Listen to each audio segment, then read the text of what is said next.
ايه اللي راعب اوروبا بقى؟ راعب اوروبا ان يجي حد بتاع فكر قومي، حد يتكلم على كرامة المصريين، حد يتكلم على الكرامة الوطنية والسيادة الوطنية والتراب الوطني، حد يتكلم على القومية العربية.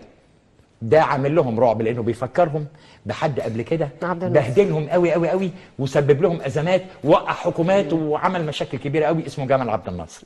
هل المجتمع المصري ماشي في الاتجاه ده؟ الصحافه المحليه ما بتقولش ده طبعا، لكن هم قاعدين طول الوقت يراقبوا تحركات الشارع ويحللوا صوره الشعور العام، فوصلوا الى هذه النتيجه. وبعدين يقول لك الحكومه المدعومه من الجيش، يعني ايه؟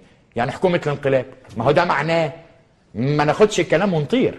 طول الوقت هو عمال، حتى وإن ما كانش قالها صراحة، طول الوقت هو قلقان، هو طول الوقت لديه رعب من هيمنة المؤسسة العسكرية على الحياة العامة. طيب مصر غير أمريكا، مصر غير السودان، مصر حاجة تانية خالص.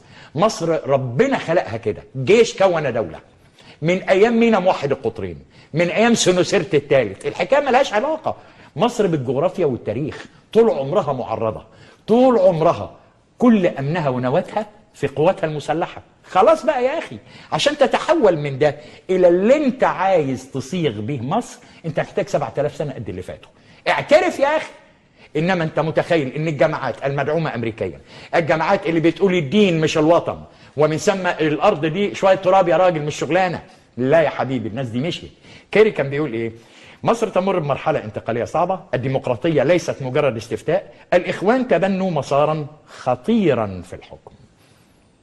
خطروا.